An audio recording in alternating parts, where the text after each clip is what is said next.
नमस्कार, the wire में आपका स्वागत है। मैं हूं आतिफ खानम शेरवानी। चुनाव भारत में जिस तरह से समझा जाता है और जिस तरह से वाकई चुनाव होता है उसमें ज़मीन और आसमान का फ़र्क है। एक चुनाव एक ऐसी जगह होनी चाहिए, एक ऐसा स्थान होना चाहिए जहां पर जो भी कोई व्यक्ति लोकतांत्रिक मन मस्तिष्क का व्यक्ति है और जनता के प्रति संवेदना रखता है, सरोकार रखता है, उसको चुनाव लड़ने का हक होना चाहिए। लेकिन जो हमने देखा है वो ये कि सिर्फ पैसे वाले लोग, रसूख वाले लोग और काफ़ी हद तक बाहुबली भी इसमें आगे निकल जाते हैं। और ख़ासकर एक ऐसे दौर में जिसमें इलेक्टोरल बॉन्ड्स की भी राजनीति चल रही है कि किस पॉलिटिकल पार्टी को कितना समर्थन जो कॉर्पोरेट हैं, जो हमारे कारोबारी हैं, उनसे मिल रहा है, उसको लेकर भी एक तरह की सीक्रेसी या पोशीदापन देखा जा रहा है। ऐसे में यहाँ पर अलवर में हमें एक ऐसे कैंडिडेट मिले जो बहुत ज़्यादा रसूख वाले नहीं हैं, पैसे वाले नहीं हैं, एक ऐसे सामाजिक पृष्ठभूमि से आते हैं जो कमज़ोर मानी जाती है। उसके बावजूद भी वो लोकतंत्र की इस प्रक्रिया में भाग लेना चाहते हैं और वो ये कह रहे हैं कि ये पूरा मुकाबला अलवर का त्रिकोणीय मुकाबला हो गया है। महेश वर्मा जी हमारे साथ मौजूद हैं, जो कि बता रहे हैं कि पिछले 2 दशक से पत्रकार रहे हैं और उन्होंने सोचा कि चुनाव लड़ना चाहिए। क्यों ये आपने फैसला किया कि चुनाव लड़ा जाए? और इससे पहले कि मैं ये सवाल पूछूं, जो सबसे महत्वपूर्ण बात है आपके इस परिचय की, वो ये है कि ये खुद अनुसूचित जाति पृष्ठभूमि से हैं, शेड्यूल्ड कास्ट पृष्ठभूमि से, लेकिन जनरल सीट पे इलेक्शन लड़ रहे हैं। तो ये एक तरह का इतिहास बनाने की कोशिश कर रहे हैं कि अगर जीत गए, या मैं कहूँगी चुनाव लड़ना भी अपने आप में ऐतिहासिक ही है, तो क्यों आपने सोचा कि ये चुनाव लड़ा जाए? देखिए, जो आपने मेरा परिचय दिया, मैं डॉक्टर महेश वर्मा। क्यों लड़ना चाहिए जनरल सीट से? हम अगर रिजर्व सीट की बात करें तो रिजर्व सीट पर जो दलित वोटर है वो डिवाइड होता है और वहाँ पर ही अनुसूचित जाति वर्ग के ही लोग नेता होते हैं। वहाँ से जो नेता चुनकर जाता है वो किसी भी राजनीतिक पार्टी का कठपुतली होता है, उनकी बातें मानता है। मैं जनरल सीट से जब चुनाव लड़ रहा हूँ तो बिल्कुल निर्दलीय, मेरे पास ऑफर थे। मेरे पास बहुजन समाज पार्टी का ऑफर था, आजाद समाज पार्टी का ऑफर था, मेरे पास आम आदमी पार्टी का ऑफर था और एटीआई का ऑफर था। तमाम कई पार्टियों के ऑफर थे मेरे पास, लेकिन मैं निर्दलीय इसलिए लड़ रहा हूँ। यहाँ अलवर में तकरीबन 1-1.5 साल से अनुसूचित जाति जो एकीकरण अभियान एक समिति है बहुत बड़ी, जिसमें अलवर के और आसपास के जो इंटेलेक्चुअल्स हैं, बौद्धिक हैं, जो रिटायर्ड पर्सन है और जो अभी भी काम कर रहे हैं, उन्होंने एक अभियान बनाया कि क्यों नहीं जनरल सीट से नुमाइंदगी की जाए। बाबा साहब ने जिस तरह से कहा था कि 2 वोट का जो अधिकार है उससे हम अपने वोट से अपना नेता चुने और एक ऐसा नेता जो पढ़ा लिखा हो, तार्किक हो और योजनाओं पर काम कर सके। मैं तकरीबन 22-23 साल से मीडिया में हूं और अच्छे खासे देश के प्रतिष्ठित संस्थानों में मैंने काम किया है और मैं आपको बताना चाहूंगा कि मैं खुद दलित वर्ग से आता हूं और बड़े इसी अंदाज में रहता हूं। मैंने जो भी नौकरी करी है और मुझसे पहले तकरीबन 8-10 लोगों से कहा कि आप चुनाव लड़ें, लेकिन उन्होंने बहुत सोचा समझा और डर था कि क्यों ना हम यहाँ से लड़ेंगे तो हार जाएंगे। मैंने कहा हार गए तो क्या हुआ, लेकिन जो दलित वोटर है उसके अंदर एक स्वाभिमान आएगा, उसके अंदर एक जज्बा आएगा कि मेरा इतना बड़ा वोटर है और मैं जिन पार्टियों को मैं चुनकर भेज रहा हूँ, जिन नेताओं को भेज रहा हूँ, उन्होंने हमारे वोट की गिनती नहीं समझे, स्वाभिमान नहीं समझा, इज्जत नहीं समझी। अब देखें, वो ये हर बार कहते हैं कि आपने तो हमें वोट नहीं किया।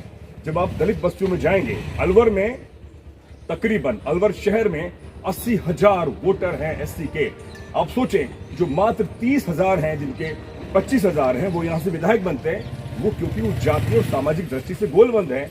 और यहाँ से जो दलित है वो सामाजिक तौर पर चेतनाशील हुआ है, राजनीतिक तौर पर चेतनाशील हुआ है, लेकिन संगठित होने में उसको थोड़ा प्रयास लग रहा है। महेश वर्मा जी, आपकी बात से सैद्धांतिक रूप से मैं सहमत हूँ। ये बात सच है कि खासकर कमजोर जो समुदाय के लोग उन्हें बढ़ चढ़कर अपना रिप्रेजेंटेशन, अपना प्रतिनिधित्व आगे बढ़ाना चाहिए और खासकर 1/4 आबादी यहाँ पर दलित समाज के आने वाले लोगों की। और हम देख रहे हैं कि कांग्रेस पार्टी ने जो खड़ा किया है कैंडिडेट वो बनिया समाज से है, बीजेपी ने खड़ी की है ब्राह्मण समाज से है। ऐसे में जबकि इनकी छोटी आबादी है पूरे देश में ही और इस लेकिन मुझे ये बताइए कि खाली 1/4 वोट से तो आप जीत नहीं सकते। क्या आप वो समय आ गया है जबकि एक अनरिजर्व सीट से, जनरल सीट से एक दलित को नॉन दलित वोट देंगे? क्योंकि आज़ादी के 75 साल गुजर चुके हैं, लेकिन बाबा साहब का सपना तो नामुकम्मल भी है। नहीं, बिल्कुल आपने सही कहा कि मुझे खड़ा किया गया है, मेरे एक जो पूरा अनुसूचित जाति वर्ग में खड़ा किया है, लेकिन मैं सभी से सहयोग मांग रहा हूं और मैं उनसे बात कह रहा हूं कि आपने जिन नेताओं को आप चुनकर भेज रहे हैं, तो आपसे बड़े बड़े वादे कर रहे हैं कि आप हमें सब वोट दीजिए।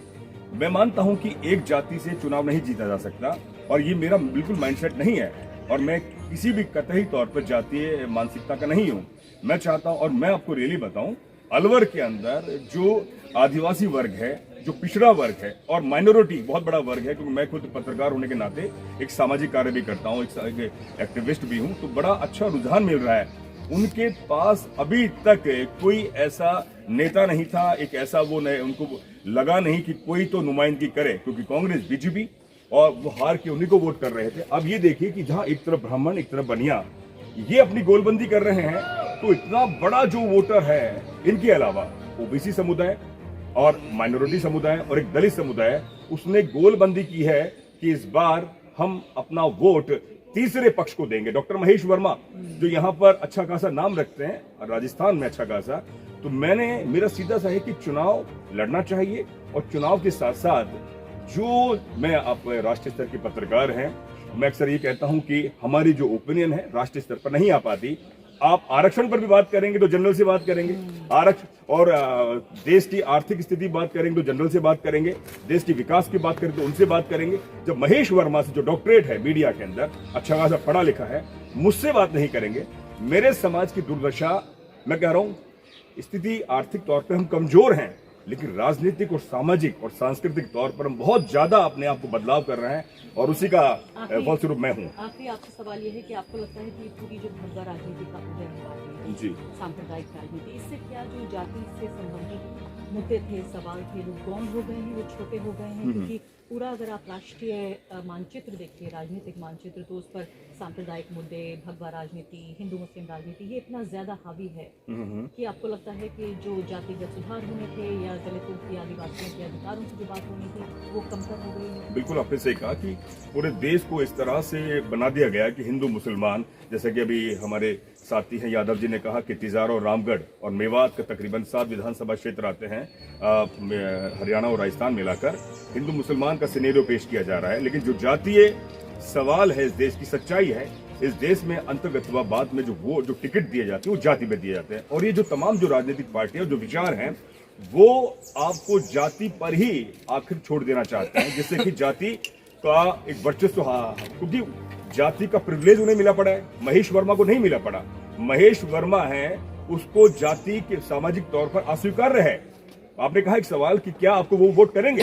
मैं पढ़ा लिखा हूं, अच्छा खासा पढ़ा लिखा हूं और अच्छी तरह से कुछ जानता हूं, लेकिन उन्हें जब मेरी जाति के बारे में पता लगता है, वर्मा से पता नहीं लगता, कई बार जब पता लगता है कि फला जाति का है, तो तब वो मेरी एनालाइज 100 में से 20% मुझे कर देते हैं कि यार ये तो ऐसे का है और जाति से ये है। तो मैं ये कह रहा हूं कि जो जाति का जो जहर है हमारे अंदर, वो अभी भी नहीं जा रहा। हम भले ही अमेरिका चले जाएं, भले ही। बहुत शुक्रिया महेश जी आपका इस बातचीत के लिए। तो कहा जाता है समाज सुधारने के लिए, बदलने के लिए कुछ दीवानों की जरूरत पड़ती है, उनमें से एक दीवाने महेश वर्मा भी, जिन्हें आपने सुना। उम्मीद हम ये करते हैं कि जैसा वो कह रहे हैं, वो दावा कर रहे हैं कि 2 बड़े ऐसे लोग जिनके पीछे पूरी सत्ता की ताकत है, पैसे की ताकत है, उनके मुकाबले अब ये देखना होगा कितने वोट वाकई महेश वर्मा को इस चुनाव में मिल पाते हैं।